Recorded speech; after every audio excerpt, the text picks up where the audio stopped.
क्यों स्टार्टअप ज़्यादा फेल होते हैं? क्योंकि वो अपनी फिजिबिलिटी नहीं बना सकते। कुछ चीज़ें ऐसी होती हैं जो थोड़ी बिकती हैं, फिर वहाँ पे आप कहते हैं कि यस अब यहाँ पे मैं मार्जिन अपना इंक्रीज रखूंगा। और वो ऑनलाइन कॉस्मेटिक्स का बिजनेस करने का इरादा बना रहे थे। Accountants can, chart accountants can work on this, क्योंकि बिकॉज ये लोग लॉ भी समझते हैं, ये अकाउंटिंग भी समझते हैं, इन्हें एंट्रीज भी पता है, फुल एंड फाइनल है, कोई टैक्स और नहीं लगेगा। आपकी पैकिंग की कॉस्ट, लॉजिस्टिक्स, ये सारी चीजें लेस करके एंड पर जो बाकी पैसे आपकी जेब में बचेंगे, that is your bottom line. NTN register कराते हैं, STR sales tax number STN register करवाते हैं, क्योंकि मोस्टली लोगों का कंसर्न होता है कि यार अगर हम एसटीएन करवा लेंगे तो हर महीने हमें वो सेल्स टैक्स वो फाइल करना पड़ेगा। एक स्टार्टअप के लिए जिसने वो अपने बिजनेस को स्टार्ट कर रहा है, उसके लिए कौन सी टैक्सेशन और लीगल रिक्वायरमेंट्स क्या हैं? इस तरह के नौसिखिए जो है ना मार्केट में बहुत है, नीम हकीम खतरा जान वाली जो बात है, तो इनसे बचा कैसे जाए। आज पार्टनरशिप डीड लिखी हुई के बगैर रजिस्टर्ड नहीं हो सकती। वाकई 1.5 महीना लगा, पिछली 3 साल की रिटर्नें रिवाइज करवाई, उनका सारा पैसा लेजिटिमेट हुआ। उनकी लड़ाई किस बात पे हुई कि बीवी कहती मैं ज़्यादा काम करती हूँ, मियाँ कहता है मैं ज़्यादा काम करता हूँ। This is Ahmad Qazi, welcome to another episode of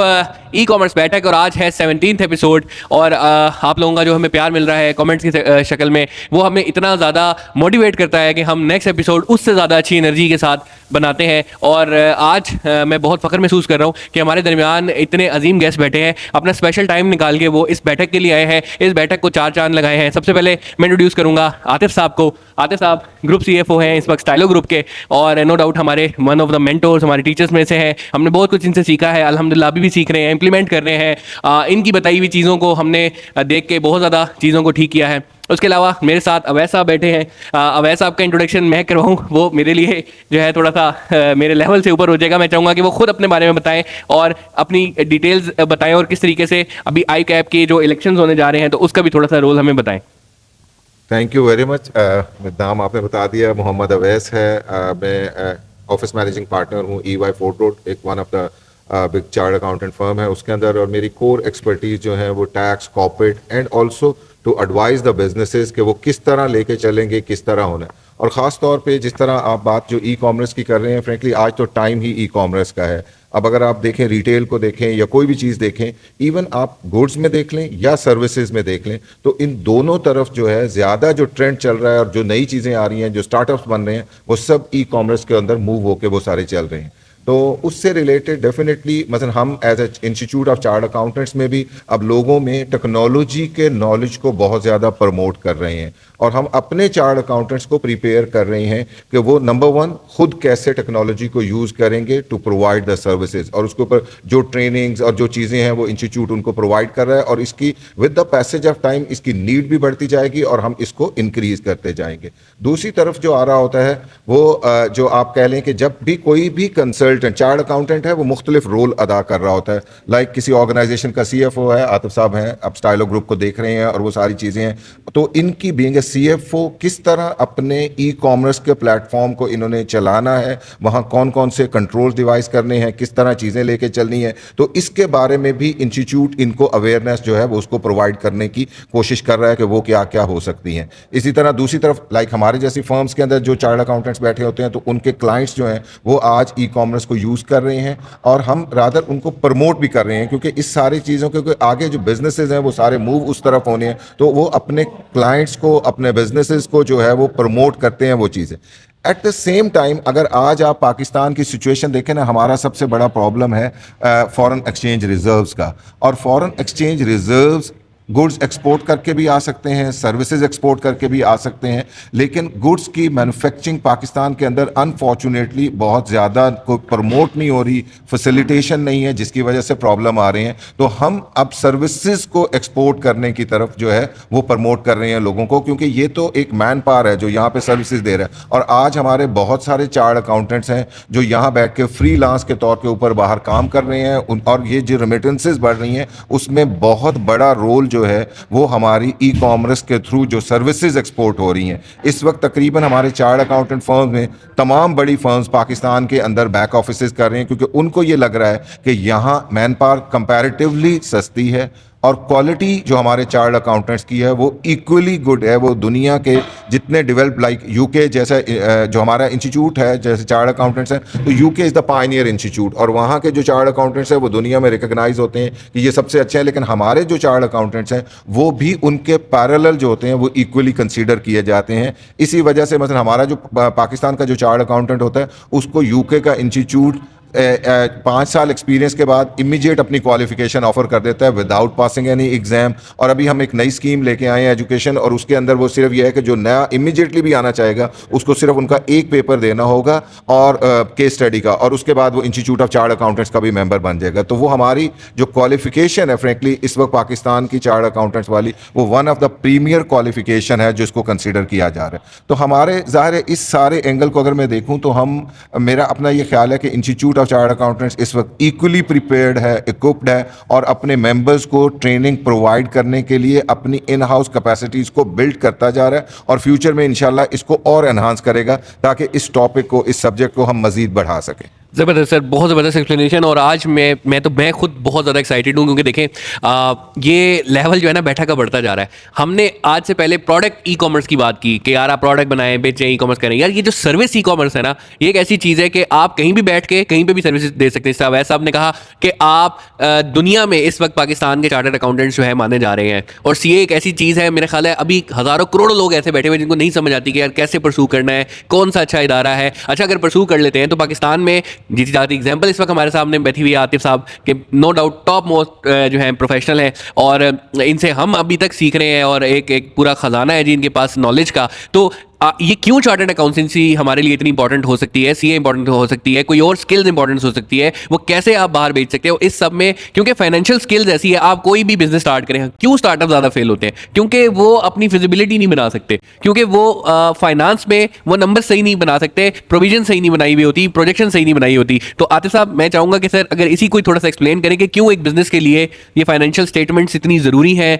और शुरू दिन से लेकर मेरा ख्याल है हमारा पहला और आखिरी ऑफिस में कदम होना ही पीएनएल चाहिए। पीएनएल क्या है, तो थोड़ा इस पे जरा एक्सप्लेन कीजिएगा। बिस्मिल्लाहिर्रहमानिर्रहीम। सबसे पहले तो मैं वैसा आपकी बात को कंटिन्यू करूंगा कि institute of chartered accountant of Pakistan जिस तरीके से इस ई कॉमर्स और जो ऑनलाइन बिजनेस है उसको टेकअप करने के लिए मैंने रिसेंटली कुछ चेंजेस देखी। एजुकेशन जो स्कीम है उसके अंदर बिग डाटा का एक सब्जेक्ट जो इंटरमीडिएट लेवल के ऊपर है उसको ऐड किया गया इंस्टीट्यूट की तरफ से, और बल्कि मेरा बेटा इस वक्त उस सब्जेक्ट को पढ़ रहा है, और मैं खुद उसका जब सिलेबस मैंने उसको नज़र मारी तो वो इतना ऑथेंटिक और इतना इन डेप्थ वो सिलेबस था कि अगर हम अपने स्टूडेंट्स को इस स्टेज के ऊपर बिग डाटा मैनेज करें, इवन आर्टिकल्स नहीं स्टार्ट हुए उसके, और वो बिग डाटा को जो है वो मैनेज करने का तरीकाकार जो है वो समझ रहा है। तो स्टूडेंट लेवल के ऊपर भी मैं इन एफर्ट्स जो हमारी जो करंट काउंसिल है, और जिसमें obviously being a vice president वैस साहब का बहुत बड़ा रोल रहा है, तो एजुकेशन स्कीम में भी और फिर मेंबर्स के हवाले से भी अगर मैं बात करूं तो हमारी जो एक कंटिन्यूस डेवलपमेंट एक्टिविटी होती है मेंबर्स की, उसमें भी बहुत ज़्यादा इस चीज़ पे एम्फोसिस है कि टेक्नोलॉजी को किस तरीके से इस्तेमाल करना है। अब मैं अगर आगे चलूँ और हैदर की बात पे अगर करें तो कल मेरे पास एक मेरे पुराने बड़े दोस्त आए हुए थे और वो ऑनलाइन कॉस्मेटिक्स का बिजनेस करने का इरादा बना रहे थे।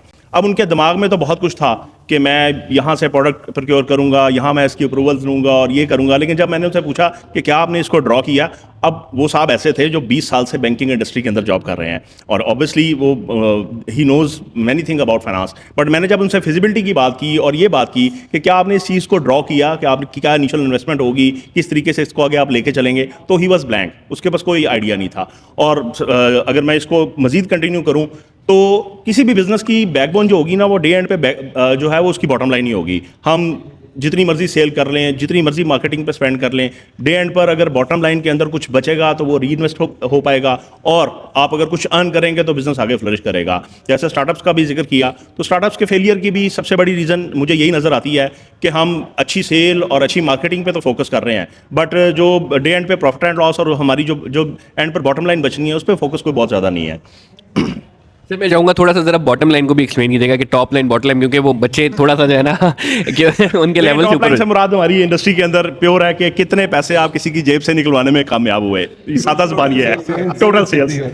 तो सादा ज़बान में ये है कि आपने कितने पैसे किसी भी कस्टमर से ड्रॉ किए हैं, और उसके बाद उसमें से सबसे पहले आपकी माइनस होगी जो कॉस्ट ऑफ प्रोडक्ट है, जो प्रोडक्ट आपने बाय की और आगे सेल की उसकी कॉस्ट। उसके बाद ऑब्वियसली आपके एडमिनिस्ट्रेटिव एक्सपेंसेस होंगे, जिसमें इस वक्त जो है मार्केटिंग की कॉस्ट मेरा ख्याल है प्रोडक्ट कॉस्ट के बाद सबसे बड़ी कॉस्ट मार्केटिंग की कॉस्ट है ऑनलाइन सेल्स के अंदर, और उसके बाद आपके बिजली के बिल, आपका ऑफिस का रेंट, आपकी पैकिंग की कॉस्ट, लॉजिस्टिक्स, ये सारी चीज़ें लेस करके एंड पर जो बाकी पैसे आपकी जेब में बचेंगे, that is your bottom line. So top line और बॉटम लाइन को आपस में कोरिलेट करना और दोनों को मॉनिटर करना बहुत ज़रूरी है। हैदर से पिछले 2 साल में मेरा ख्याल है सबसे हॉट टॉपिक ये हमारा ये रहा है कि Haider always emphasis on top line, और हम जो है इसको बॉटम लाइन दिखाते थे। खैर अब हैदर और हम एक पेज पे हैं पिछले कुछ अरसे से, और टॉप लाइन और बॉटम लाइन दोनों को जो है ना हम सही तरीके से मॉनिटर कर रहे हैं। अच्छा, मैं आप लोगों को बताना चलूँ कि क्यों बार बार हम इस पॉइंट पे जो एम्फेसाइज कर रहे हैं, और मेरा ख्याल है कि इस टाइम जो गुरुज हमारे साथ बैठे हुए हैं, इंडस्ट्री में इनसे बड़ा नाम नहीं है और इंडस्ट्री में इससे बड़ा लेवल भी नहीं है, और इनसे कोई नॉलेज निकलवाना, ये मेरा ख्याल है ये हमारी आज की बैठक की सबसे बड़ी अचीवमेंट होगी। तो आज उम्मीद है कि इंशाल्लाह बहुत कुछ सीख के जाएंगे। सर, मैं अब ऐसा अगेन आपसे सवाल करूंगा कि सर, ये जो प्रॉफिट एंड लॉस स्टेटमेंट है, ठीक है, मुझे समझ आ गई, मुझे बनानी है, लेकिन मुझे क्या ऐसे मार्जिन्स को देखना चाहिए कि यार एक प्रोडक्ट है या कोई सर्विस है, तो मार्जिन्स मेरे सर्विस वाली साइड पे ज़्यादा होते हैं या प्रोडक्ट वाली साइड पे ज़्यादा होते हैं, तो किन चीज़ों को हमें ख्याल रखना चाहिए? हैदर, पहली बात यह है कि दोनों चीज़ों का अपना अपना एक बेनिफिट है। मसलन ये नहीं कह सकता कि क्या सिर्फ प्रोडक्ट सेल में आपको प्रॉफिट ज़्यादा आएगा या बिजनेस ज़्यादा फ्लरिश करेगा या सर्विसेज के अंदर आएगा। देखिए, प्रोडक्ट की बुनियादी चीज़ ये है, कोई भी कारोबार आपने करना है तो पहले किसी एक एंड को सिक्योर करना है। क्या मैं सेल्स कर सकता हूँ, एक प्रोडक्ट सेलेबल है कि नहीं है। अगर प्रोडक्ट सेलेबल है तो यस। अब सेकंड इंपॉर्टेंट पॉइंट है कि क्या मेरे पास कंटिन्यूअस अवेलेबिलिटी रहेगी। मेरे पास ऑर्डर आ गया, कल को मैं चीज़ प्रोक्योर नहीं कर सकता, मैं तो मेरी मार्केट कहाँ जाएगी। और बिजनेस ऐसा है फ्रैंकली जिसके अंदर कंटिन्यूटी सबसे ज़्यादा इंपॉर्टेंट होती है। तो आपने अपनी जो परचेज है उसको इंश्योर करके जाना है, उसका क्वालिटी एस्पेक्ट भी आपने ध्यान से रखना है कि वो सारी क्वालिटेटिव भी ठीक है। तो वो continuous purchase and continuous sale ही प्रोडक्ट के लिए आपकी वायबल है और लॉन्ग टर्म बिजनेस है।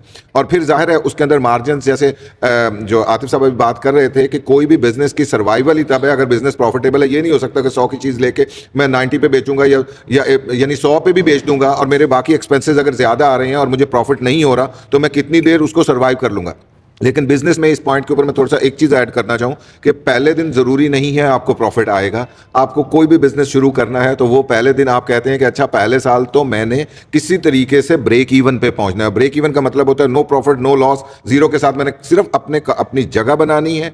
मैंने अपने लोगों को बताना है कि मैं ये चीज़ बेच रहा हूँ, इसकी क्वालिटी ठीक है। Once the people will start trusting upon me, मेरी सेल्स डबल होना शुरू हो जाएगी। और सेल्स बाजू का ये होता है कि कुछ चीज़ें होती हैं जिसमें आप बिल्कुल लो मार्जिन पे चलते हैं और आप कहते हैं कि यार मेरी नंबर ऑफ आइटम इतने बिक जाएंगे कि वो लो मार्जिन भी इकट्ठा होकर जो होगा वो मेरा एक रीजनेबल प्रॉफिट हो जाएगा।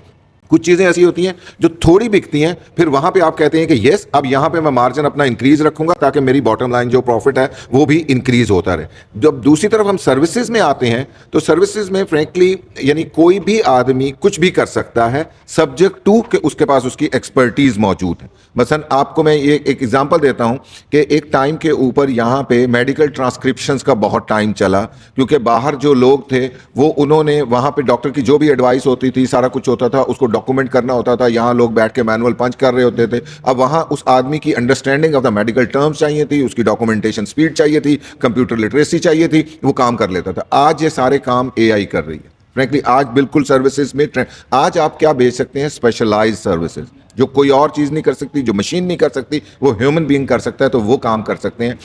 तो हमारे अकाउंटेंट्स में मसलन आजकल एक और ट्रेंड हो रहा है कि जैसे हम ऑफ शोर सर्विसेज का कॉन्सेप्ट कहते हैं कि एक आदमी है यूएस के अंदर आपने हायर करना है, आप कहते हैं कि यार यूएस में हायरिंग कॉस्ट बहुत ज़्यादा है, ऑफिस स्पेस बहुत महंगा है, तो ओके यूएस नहीं करते हैं, हम पाकिस्तान में बैक ऑफिस बनाएंगे, यहाँ पे बंदा हायर करेंगे, यहाँ पे बैठेगा, या उसको घर से हायर करेंगे और घर से बैठ। अब वो कौन सा आदमी होगा जिसके पास रेलिवेंट नॉलेज होगा, रेलिवेंट फील्ड होगा, वो उसके अंदर सर्विसेज दे सकता है। तो so what needed is get specialized education. आज के टाइम के ऊपर मैं अपने यूथ को तो फ्रैंकली आप यानी उनको लिए सारा काम कर रहे हैं, तो आज कोई भी यूथ जो है और पाकिस्तान के अंदर इतनी बड़ी यूथ बैठी है, मैं फ्रैंकली ये सर्विसेज बेचना शुरू कर दें, आपका पाकिस्तान चेंज हो जाएगा और पाकिस्तान के अंदर यानी कोई हमें एक्सपोर्ट और वो सारी चीज़ों की नहीं आएगी। एक चीज़ मैं ऐड करना चाहूँगा, यहाँ पे एक फैक्टर है हमारे यहाँ चार्ट अकाउंटेंट्स के अंदर। आजकल ना पहले हमारे यहाँ ये प्रोफेशन स्टार्ट हुआ, हम कहते थे यार मुंशी हैं, मुंशी कर रहे हैं वो सारी चीज़ें। अच्छा वो क्यों कहते थे? क्योंकि स्टार्टिंग वो बुक कीपिंग कर रहे थे, रिकॉर्डिंग कर रहे थे। उसके बाद जब से आईटी कंप्यूटर आया, आज कोई चार्ट अकाउंटेंट बुक कीपिंग नहीं कर रहा, आज वो मैनेजमेंट कर रहा है, डिसीजन मेकिंग कर रहा है। और एक चीज़ जो चेंज होगी, आज ख़वातीन की पार्टिसिपेशन बहुत ज़्यादा हो गई।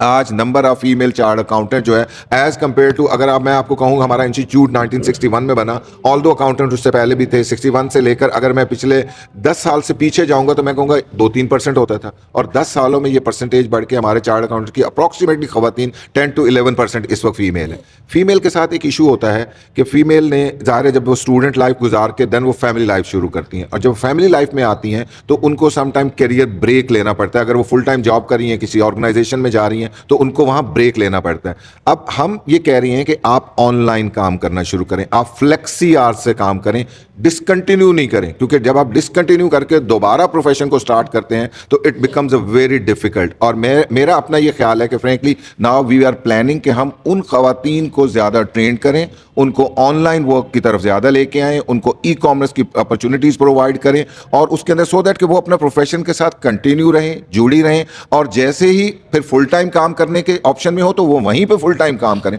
तो यहाँ उनके पास ऑप्शन होगी, 4 घंटे काम करना है तो ओके 4 घंटे कर लें, 8 घंटे काम करना है 8 घंटे कर लें। तो ये टोटलिटी में अगर मैं देखूँ, हम यानी अगर मैं चार्ट अकाउंटेंट के फील्ड से थोड़ा सा भी ब्रॉड हो जाऊँ और मैं कहूँ यार खवातीन की पार्टिसिपेशन के बगैर क्या कंट्री प्रोग्रेस कर सकता है, तो I will say no. 50% population अगर खवातीन की है, और खवातीन जब तक कंट्रीब्यूट नहीं करेंगी, और कंट्रीब्यूट करते हुए वैल्यू एडेड सर्विसेज में नहीं करेंगी, स्पेशलाइज्ड जॉब्स के अंदर नहीं आएंगी, और हमारी खवातीन में एक अल्लाह ताला ने एक सलाहियत रखी होती है, इन्होंने बहुत सारे बच्चों को भी ग्रो करना होता है, फैमिली भी, तो ये मल्टीटास्किंग कर सकती हैं, इनकी एबिलिटी होती है मल्टीटास्किंग की। तो उसके अंदर रहते हुए अगर ये अपने आप को बेस्ट वे में सोसाइटी में यूज़ करें, और मैं अपनी चार्ट अकाउंटेंट खवातीन से तो कहूँगा कि प्लीज़ ये ऑनलाइन वर्क ऑप्शंस को देखें, इसके ऊपर ट्रेनिंग्स लें, और इसके अंदर रह के अपने आप को कंटिन्यू रहें। आपका घर भी ठीक रहेगा, आपकी वर्क एनवायरनमेंट भी अपनी मर्जी की होगी, जहां बैठ के मर्जी काम करें, और बाकी सारी चीज़ों के अंदर भी होगा, और इससे ज़्यादा होगा कि पाकिस्तान को फॉरेन एक्सचेंज ला के दे रही होंगी, और एक बड़ी वैल्यूएबल चीज़ है जो इस वक्त हमें ज़रूरत है उसकी। Thank you very much sir, आपने बड़ी एक डिटेल में जो है ना चीज़ बताई। मेरा अपना ताल्लुक भी चार्टर्ड अकाउंटेंट ICAP से रहा। मैंने CA स्टार्ट किया, 3 मॉड्यूल्स उसके क्लियर किए, D मॉड्यूल में आके अनफॉर्चुनेटली थोड़ा सा मुझे झटका लगा और फिर मैंने उसको छोड़ दिया। तो ICAP का मुझे पता है, थोड़ा सा उसका भी अंदाज़ा है। सर मुझे ये बताएंगे, ये जो इलेक्शंस होने वाले हैं, तो आपको क्या लगता है कि क्या चेंजेस हैं जो इस इलेक्शन से आप लाने वाले हैं, और क्या ऐसी चीज़ है जो चेंज होगी, और इस चेंज का जो बेनिफिशियरी होगा वो कौन होगा? देखिए, सबसे जो बुनियादी चीज़ है ना इंस्टीट्यूट के अंदर, हमारा इस वक्त गवर्नेंस स्ट्रक्चर को ज़रा देखने की ज़रूरत है। हमारे यहाँ एक तो कौंसल इलेक्ट होके आती है, उसका प्रेसिडेंट होता है, वो ईयरली चेंज हो रहा होता है, और वो एक पॉलिसी मेकिंग का इदारा है जिसने पॉलिसीज़ देनी है, चीज़ें होनी। फिर आता है इम्प्लीमेंटेशन पार्ट। इम्प्लीमेंटेशन पार्ट के लिए हमारा परमानेंट स्टाफ मौजूद है, नंबर ऑफ़ पीपल मौजूद हैं, यानी हमारे अप्रॉक्सीमेटली मेरा ख्याल है इस वक्त मेरा 10 से 12 ऑफिसेज़ हैं जो पूरे पाकिस्तान के अंदर हैं, जहाँ लोग बैठे हैं जो हर वक्त इम्प्लीमेंट कर रहे हैं। लेकिन मैंने ये देखा कि हमारे जो स्टाफ है, हम क्योंकि एक लॉ के तहत बने हुए हैं, एक रेगुलेटरी बॉडी का हमारा कॉन्सेप्ट था, तो हमारा स्टाफ भी अफसराना मिजाज है उनका यानी वो जो सरकारी महकमों में आप जब जाते हैं तो जिस तरह लोग आपको ट्रीट करते हैं तो वो होते हैं, जबकि वो भूल जाते हैं कि ये मेंबर्स का इंस्टीट्यूट है। जब ये जो इंस्टीट्यूट बना हुआ है ये मेंबर्स के लिए है, और अगर आप मेंबर्स को रिस्पॉन्ड नहीं करेंगे तो obviously then we need to overall the institute, हमें वो लोगों को ठीक करना है, हमें उस माइंडसेट के लोग लेके आने हैं जो लोगों को सर्विसेज देंगे। यस वी आर रेगुलेटर, हमने क्वालिफिकेशन हमने एनहांस करनी है, उसकी क्वालिटी को इम्प्रूव करना है, हमने प्रैक्टिस की क्वालिटी को इम्प्रूव करना है, but at the same time हमारे यहाँ कोई यूनियन कोई एसोसिएशन नहीं होती, तो इंस्टीट्यूट ने ही अपने मेंबर्स को सपोर्ट प्रोवाइड करनी है, उनकी ट्रेनिंग्स प्रोवाइड करनी है, उनको बिजनेस अपॉर्चुनिटीज़ क्रिएट करवानी है। तो बेसिकली ये जो फंक्शन होता है इसकी पॉलिसी मेकिंग को आई स्ट्रांगली फोकस के वो कौंसल की हद तक करे, और उसकी इम्प्लीमेंटेशन जो है वो सेक्रेटेरिएट करे, और उसके अंदर की हमारा रोल होता है हमारे यहाँ एक डेजिग्नेशन है सेक्रेटरी का। प्रैक्टिकली ये जो सेक्रेटरी का डेजिग्नेशन है ये लाइक अ चीफ एग्जीक्यूटिव का डेजिग्नेशन, यानी आपको शायद वो पता होगा कि वो क्योंकि ये इदारा बना था 1961 में, तो फेडरल गवर्नमेंट में सेक्रेटरी ऑफ द डिपार्टमेंट जो होता है वो हेड होता है, तो उस पोजीशन का सेक्रेटरी हमारे यहाँ वो जो इमेजिन किया गया था और इस पोजीशन को क्रिएट की गई। बट प्रैक्टिकली क्या होने लग गया कि some time with the passage of time वो लग गया कि यार ये सेक्रेटरी जो है ये execution orders of the president को फॉलो करने वाला बंदा हो गया, और इंडिपेंडेंट माइंड नहीं है, वो चीज़ें नहीं है। तो उस माइंड सेट को मैं ये कह रहा हूं कि उसको चेंज करने की जरूरत है, और वहां स्टाफ करना है, one thing. Second thing definitely हमारे यहाँ जो हम क्या बेचते हैं, हम सर्विसेज सेल करते हैं, चार्ट अकाउंटेंट जो हैं, और जब सर्विसेज सेल कर रहे हैं वो चाहे सीएफओ है चाहे प्रोफेशन में बैठा है, और वो जो सर्विसेज हैं इस वक्त पाकिस्तान के लिए सबसे इम्पॉर्टेंट है, क्योंकि मैं अक्सर ये कहता हूं कि chart accountants are not only running the economy of Pakistan, rather they are the economy of Pakistan. Rightly because so. Why इसलिए कि हर बिजनेस में तो की फैक्टर कौन है? अगर आपके अकाउंट फंक्शन ठीक नहीं है तो क्या बिजनेस सरवाइव कर सकेगा? कर ही नहीं सकता। उसकी कंटिन्यूटी नहीं रहेगी। तो वहां कौन देख रहा है? वो चार्ट अकाउंटेंट देख रहे हैं। अब आपको मैं बताऊं मजे की बात कि हम अब तैयार ये करना चाह रहे हैं, what my vision is, I don't want to कि मेरा चार्ट अकाउंटेंट सीएफओ और डायरेक्टर फाइनेंस की पोजीशन पे रहे, rather I want to prepare the business head. हमने एक्सपेरिमेंट किए कि जिन ऑर्गेनाइजेशन के चीफ एग्जीक्यूटिव चार्ट अकाउंटेंट्स हैं वो ऑर्गेनाइजेशन बड़ी स्पीड से फ्लरिश कर रही हैं, क्योंकि चार्ट अकाउंटेंट जो होता है वो सिर्फ डेबिट क्रेडिट नहीं सीख के आता, वो मैनेजमेंट ऑफ द बिजनेस सीख के आता है। इवन उसको ये पता होता है कि सप्लाई चेन को मैंने कैसे मैनेज करना है, मैंने कॉस्ट एफिशिएंसीज कहाँ लेके आनी है, मैंने बिजनेसेस को एफिशिएंटली कहाँ रिमूव करना है। तो वी वांट टू फोकस कि हम CFOs की बजाय CEOs बनाने शुरू करें। तो ये इंस्टीट्यूट की it will be my prime responsibility कि हाँ यहाँ पे हम ट्रेनिंग करें, और उसके लिए हम मुख्तलिफ यूनिवर्सिटीज़ के साथ कोलैबोरेशन करने का मेरे माइंड में है कि हम लम्स के साथ जाएंगे, IBA के साथ जाएंगे, और हम इस तरह की जो टॉप लेवल यूनिवर्सिटीज़ होंगी उनसे ट्रेनिंग प्रोवाइड करेंगे। अभी हमने रिसेंटली एक MOU किया है इसके मिज़ान बैंक के साथ। हम इस्लामिक बैंकिंग के ऊपर एक डिप्लोमा स्टार्ट करना चाह रहे हैं कि अपने चार्ट अकाउंटेंट्स को हम वहाँ की जो इस्लामिक बैंकिंग है उनके साथ मिला के और वो चीज़ें करें, सो दैट हमारे जो लोग हैं वो स्पेशलाइज्ड हों, वो क्रिएट करके दें। इस वक्त पाकिस्तान का बिगेस्ट चैलेंज है, देखें सुप्रीम कोर्ट की रूलिंग आ चुकी है, इंटरेस्ट आपने खत्म करना है, सिस्टम सारा बदलना है। Who will change?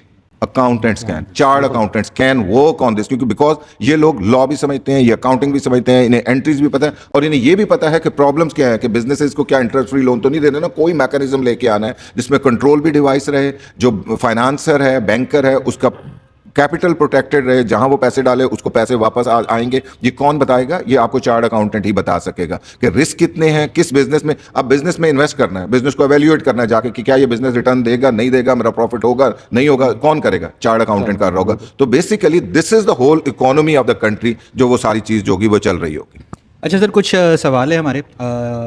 एक स्टार्टअप के लिए जिसने वो अपने बिज़नेस को स्टार्ट कर रहा है, उसके लिए कौन सी टैक्सेशन और लीगल रिक्वायरमेंट्स क्या हैं, अपने बिजनेस को कहाँ कहाँ रजिस्टर करवाना है? क्योंकि अब इतनी चीज़ें ऐड ऑन हो गई हैं, FBR में कराओ, SACP में कराओ, नादरा में कराओ, XYZ। तो वो कौन कौन सी बेसिक रिक्वायरमेंट है कि वो टैक्स वाली चीज़ों में भी अपने आप को इनरोल करे, अपने बिजनेस को भी रजिस्टर करे, वो ऑनलाइन या रिटेल या किसी भी बिजनेस में आ रहा है तो? सबसे पहले तो मतलब जो इम्पॉर्टेंट चीज़ होती है कि कोई भी बिजनेस आपने शुरू करा। वैसे पाकिस्तान में बाज़ औक़ात हम हमारे दोस्त एक बात कहते हैं कि यार पाकिस्तान जन्नत है।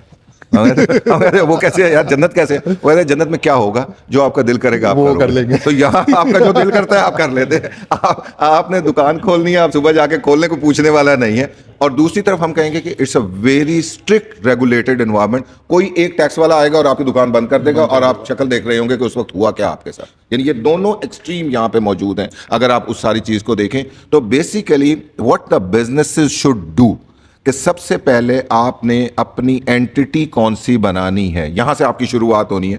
आप सिंगल पर्सन है, आप अपना काम करना चाहते हैं, आप सोल प्रोप्राइटर के तौर पे कर सकते हैं। आप सिंपली एक नेशनल टैक्स नंबर लेंगे। आप ई-कॉमर्स में जाना चाहते हैं, I will advise software export board के साथ रजिस्ट्रेशन करवाए, जैसे ट्रेड यूनियन होती है। और ख़ास तौर पे वो लोग जो एक्सपोर्ट में जाना चाहते हैं, क्योंकि export is at this moment I can say, क्योंकि पाकिस्तान का बड़ा अलमिया है कि it's a highly taxed environment. यहाँ पे टैक्स रेट 50% से ऊपर है। यानी कुछ जगहों के ऊपर आप 100 रुपये अर्न करते हैं तो गवर्नमेंट को 50 रुपये सीधा टैक्स दे देते हैं, डायरेक्ट टैक्स, आपको नेट 50 रुपये बचता है। यानी यहाँ तक के रेट्स हैं। तो उस टाइम पे लेकिन स्टिल एक्सपोर्ट ऑफ सर्विसेज 1% पे टैक्स हो रही है।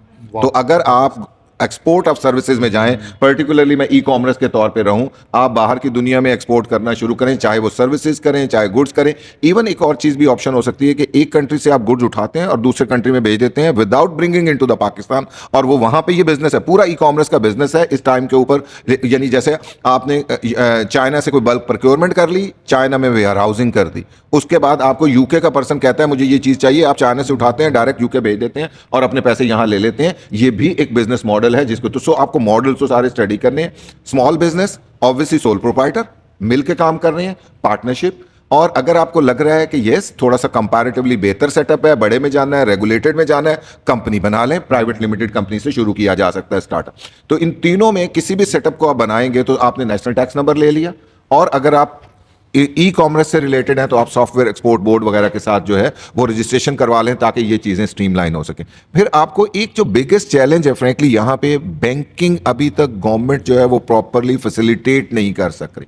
हमारी जो ई कॉमर्स जो ज़्यादा फ्लरिश नहीं कर रही, उसकी one of the major reason हमारी बैंकिंग रेगुलेशन है। हमारे यहाँ बड़े लिमिटेड से रिसोर्सेज हैं, मसलन आप क्रेडिट कार्ड से पेमेंट कर सकते हैं, आप ऑनलाइन बैंक ट्रांसफ़र कर सकते हैं। अब इन दोनों की ट्रांजैक्शन कॉस्ट जो है वो बैंक चार्ज करते हैं और रीज़नेबल है। और अगर आप फॉरेन करेंसी किसी में कर रहे हैं तो फ्रैंकली हमारी रेगुलेशन, हमारी बैंकिंग ये कहती है, फ़र्ज़ किया आपने कोई पाउंड में ट्रांजैक्शन कर ली है, अब पाकिस्तान आने हैं तो पहले वो किसी कंट्री में जाएगा, वहाँ से ट्रांजैक्शन रूट होके आएगी, एक दफ़ा वो पाउंड टू डॉलर कन्वर्ट करेगा, डॉलर टू रुपी कन्वर्ट करेगा, और वो दे रहा है, और कन्वर्जन के अंदर ही आपको लॉस कर देगा, वो सारी चीज़ें हो जाएंगी। यानी इन चीज़ों के ऊपर जो है, ये तो खैर गवर्नमेंट का ज़ाहिर है थोड़ा सा सोचने का है, क्योंकि अगर वो पेमेंट मोड्स को फैसिलिटेट कर दें। हमारे यहाँ अमेजॉन आया, अमेजॉन बंद करके चला गया क्योंकि पेमेंट मोड्स हमारे यहाँ फैसिलिटेशन नहीं मौजूद हो रही, तो वो गवर्नमेंट का काम है। लेकिन लोगों को डेफिनेटली अपनी ऑर्गेनाइजेशन को अगर स्ट्रेंथन कर लेते हैं, नेशनल टैक्स नंबर ले लेते हैं, देन अपनी फाइलिंग रिक्वायरमेंट, अगर कंपनी बनाई है तो आपके 2 रेगुलेटर हैं, SCCP के पास भी फाइलिंग करनी है, FBR के पास फाइलिंग करनी है,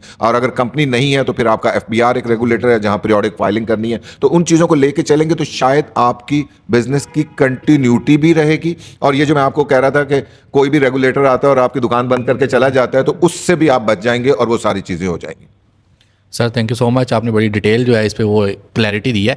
इसी से ही एक पॉइंट है, पाकिस्तान में बहुत सारे स्टार्टअप्स जो हैं, मैं ये स्पेशली बात नहीं करूँगा कि ई कॉमर्स की है, XYZ कोई भी स्टार्टअप्स हैं, उनको सबसे मेजर प्रॉब्लम ही टैक्स से आती है। वो समझते हैं कि शायद ये जो हम टैक्स पे कर रहे हैं ये हमारा राइट था ही नहीं पे करना, शायद गवर्नमेंट ज़बरदस्ती हमसे ले रही है। तो इसके हमें आगे जाके इन फ्यूचर क्या बेनिफिट्स हो सकते हैं अगर हम NTN रजिस्टर कराते हैं, STR sales tax number STN register करवाते हैं? क्योंकि मोस्टली लोगों का कंसर्न होता है कि यार अगर हम STN करवा लेंगे तो हर महीने हमें वो सेल्स टैक्स वो फाइल करना पड़ेगा। तो इसका हमें लॉन्ग टर्म में क्या बेनिफिट है? और दूसरा जो भी आपने करेंसीज की बात की कि बैंकिंग के थ्रू चैनल्स नहीं है, अब हमने भी देखा क्योंकि अगर हम शॉपिफाई पे या कहीं पे भी पे करना हो अपना कार्ड लगाते हैं, $1 जिसका रेट 280 रुपये है वो हमें 300 साढ़े 300 रुपये तक भी जो है वो पड़ रहा होता है। तो अगर हम ये टैक्स पे करते हैं तो वहाँ पे ये चीज़ें कैसे एडजस्ट हो सकती हैं, और एट द एंड जो हमारी स्टेटमेंट होती है वहाँ पे हम लोग इस चीज़ से कैसे बेनिफिट ले सकते हैं? देखिए, ये एक तो पहली बात जो आपने कही, फ्रैंकली ये एक अनफॉर्चुनेटली हमारे यहाँ एक बड़ा प्रॉब्लम मौजूद है कि अभी तक भी गवर्नमेंट स्मॉल बिजनेसेस को फैसिलिटेट करने में नाकाम रही। मैं ये कहूँ, मसलन अगर एक आदमी है जो शुरू कर रहा है और अगर आप पहले दिन उसे कहते हैं कि आपने सेल्स टैक्स रजिस्ट्रेशन करवानी है और हर महीने रिटर्न देनी है, और रिटर्न देना यहाँ आसान है, रिटर्न को हैंडल करना और सब्सिक्वेंट प्रोसीडिंग्स को अटेंड करना जो होता है वो मुश्किल हो जाता है। अच्छा, कंपैरेटिवली सर्विसेज में कम है, गुड्स में ज़्यादा प्रॉब्लम है। जब भी आप गुड्स की ट्रेड, और गुड्स की ट्रेड अगर विद इन पाकिस्तान कर रहे हैं, आउटसाइड पाकिस्तान अगर आप ट्रेड कर रहे हैं तो वो शायद एक्सपोर्ट की मद में आ जाती है और वहाँ इतने प्रॉब्लम नहीं आते, लेकिन विद इन पाकिस्तान कर रहे हैं तो मैं नॉर्मली ये कहता हूँ कि सम टाइम हम जब भी कोई बिज़नेस शुरू कर रहे होते हैं, हमें लगता है कि कोई भी कंसल्टेंट या एडवाइज़र को हायर करेंगे तो ये एक एक्स्ट्रा कॉस्ट है और हम क्यों करें,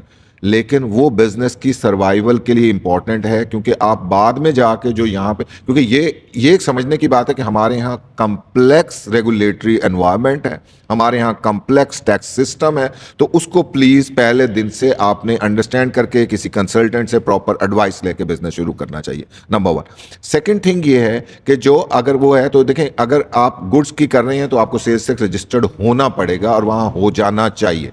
ठीक है, मुश्किल तो है, लेकिन बजाय इसके कि मैं नॉन कंप्लायंट रहूँगा तो मेरे बिजनेस की कंटिन्यूटी स्टेक के ऊपर है।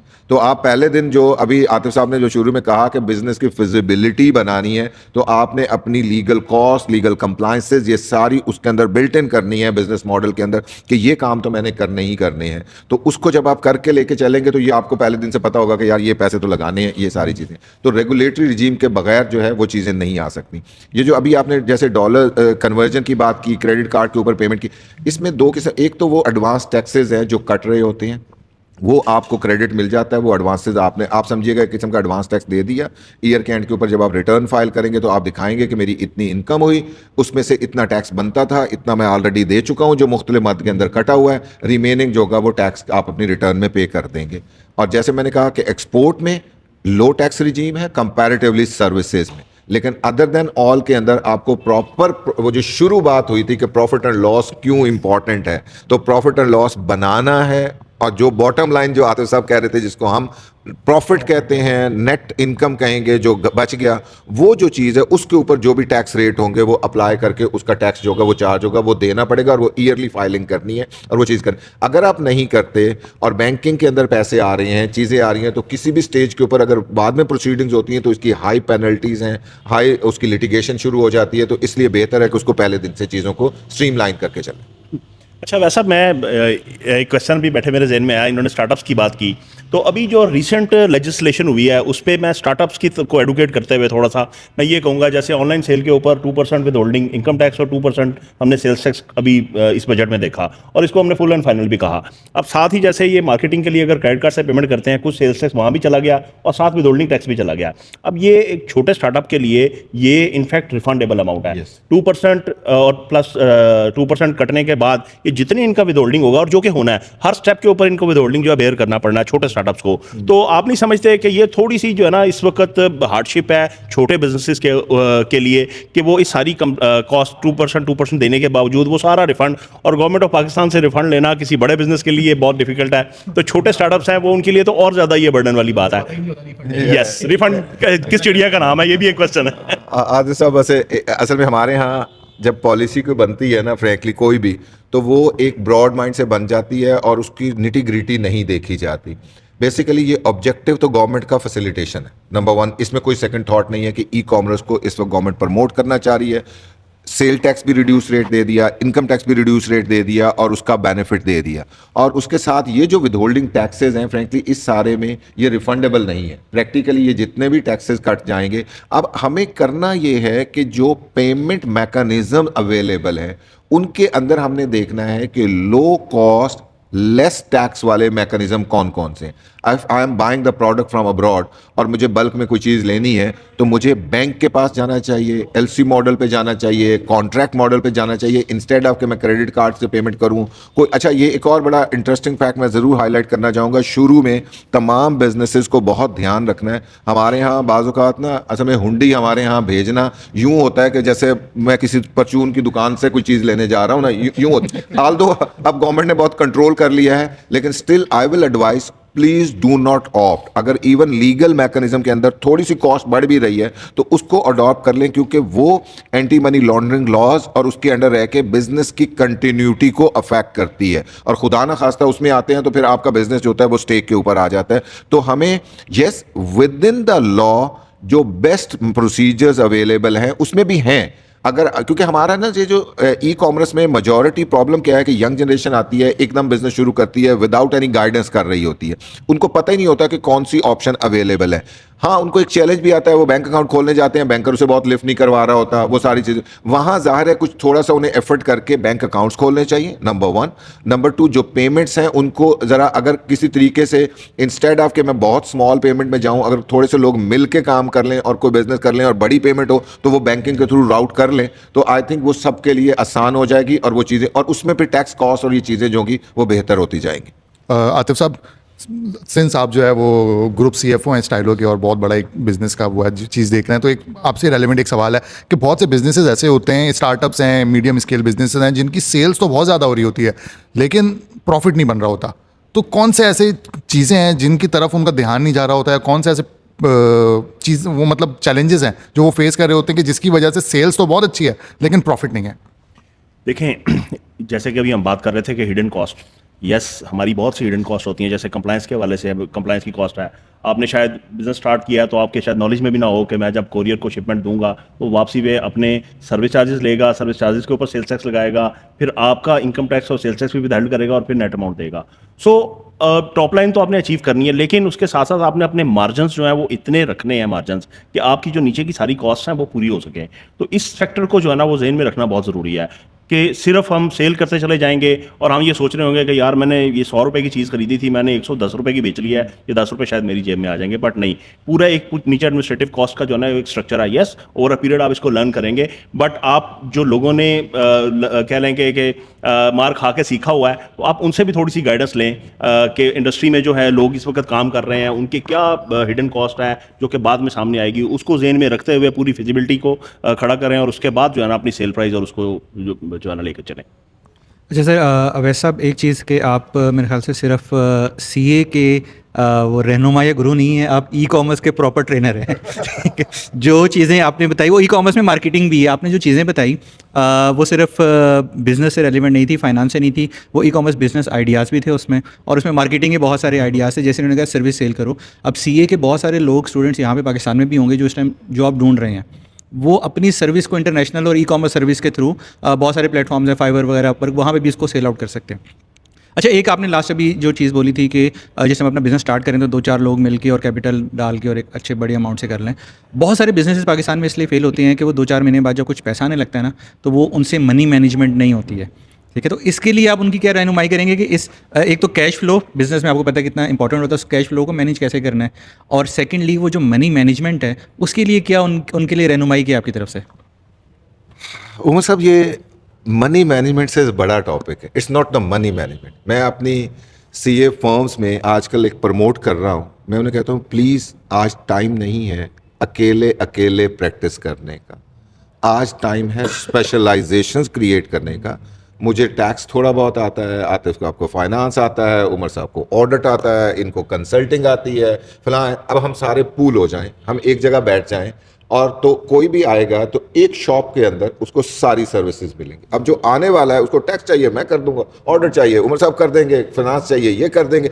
तो आपके पास आपने ज़्यादा कस्टमर अट्रैक्ट कर लिया, ठीक है। लेकिन अब हुआ क्या, कुछ दिन गुजरे तो आतिफ साहब को लगा कि he is the most important person, ज़्यादा लोग तो इनके आ रहे हैं, तो इन्होंने कहना शुरू कर दिया कि जनाब पैसे तो मेरी वजह से आते हैं, आप तो पता नहीं मेरी वजह से पैसे कर रहे हैं। तो यहाँ से इशू शुरू हो जाते हैं। So what the advice is, first day, पहली बात, हम ना बड़े कैजुअल हैं एज ए सोसाइटी। यानी मेरा एक दोस्त गया बांग्लादेश में और वहाँ एक चार्टर्ड अकाउंटेंट को मिले, उससे पूछा यार और क्या करते हो, तो उसने वर्ड यूज़ किया कि मेरा एक टीवी चैनल है। हाँ, एक चार्टर्ड अकाउंटेंट है जो प्रैक्टिस करता है, और उसने कहा मेरा एक टीवी चैनल, ये वर्ड थे उसके कि मेरा एक टीवी चैनल है। तो पता चला कि एक कंपनी का टीवी चैनल है जिसका वो 5% शेयर होल्डर है, 5% शेयर होल्डर पे उनकी ओनरशिप थी, मेरा एक टीवी चैनल है। ठीक है, वहाँ पार्टनरशिप्स प्रोलॉन्ग होती हैं, लंबी चलती हैं, सोसाइटी के अंदर चलती हैं। हमारे यहाँ पार्टनरशिप्स नहीं प्रोलॉन्ग चलती। हमारे यहाँ भाइयों के दरमियान पार्टनरशिप जहाँ चल पड़े उसी में आगे जब चलती है ना, अगर वो जनरेशन किसी तरीके से संभाल भी गई है तो अगली जनरेशन में आके फटे हो जाते हैं। यानी मैं अक्सर अपने लोगों को कहता हूँ यहाँ ना स्टडीज़ शुरू करें आप। यहाँ मैंने जब स्टार्ट किया तो सैगल्स का बूम था, यानी बड़े बड़े उनके इदारे थे, बड़ी बड़ी चीज़ें थी। आज चेंज हो गया, आज नए बिजनेस के हेड्स नज़र आ रहे हैं, और जब मैं उनकी अगली जनरेशन को देखता हूँ तो मुझे समझ आती है कि यार पता नहीं आगे क्या होगा, क्योंकि हमारे यहाँ जैसे बिजनेस जनरेशन चेंज करता है, बिजनेस नहीं चल रहा होता, प्रॉब्लम आ रहे होते हैं। और one of the biggest reason is failure of partnership, biggest reason किसी भी बिजनेस की। और बिजनेस में पार्टनर्स में जिस दिन इनको ये लग गया कि मैं इंपॉर्टेंट हूँ और मेरा पार्टनर गैर इंपॉर्टेंट है, और ये अलहदा दुकान में बैठेंगे तो इन्हें पता चल जाएगा कि क्या कितने के इंपॉर्टेंट है। यानी ये जो सब के, तो एक तो पहली बात हमें अपने माइंड को सोचने की जरूरत है। मैं अपने सीएस को कहता हूँ प्लीज मिलकर करें, लेकिन उन लोगों से मिलकर करें जिनके साथ दिमाग मिलते हैं। और हमारे यहाँ एक और बड़ी अच्छी एक टर्मिनोलॉजी चल रही होती है कि हम शुरू में सॉफ्ट पार्टनरशिप करते हैं। हम कहते हैं ओके यार, हम एक ऑफिस शेयर करेंगे, इकट्ठे बैठेंगे, आप अपना काम करो, आप अपने पैसे ले लो, मैं अपना, मैं बोर्ड एक है, ब्रांड एक है, लेटर हेड एक है, आप अपना काम, मैं अपना काम। आहिस्ता हम क्या करेंगे, एक्सपेंसेस पूल कर देंगे। पहला स्टेप क्या है, ओनली एक्सपेंसेस जो होंगे वो पूल करेंगे, हर बंदा अपना अपना शेयर दे देगा। ओके, थोड़ा अरसा बढ़ गया, अब हमने कहा कि अच्छा यार नहीं, कुछ कॉमन पूल बनाते हैं जिस पे स्टाफ को ट्रेन करेंगे, और वो पूल में से आप भी हिस्सा डालेंगे, मैं भी डालूंगा, ये भी डालेंगे, स्टाफ ट्रेन। तो एक पूल बनाना शुरू करें। ये सेकंड स्टेज मैं कहता हूँ, ये आएगी सेकंड स्टेज।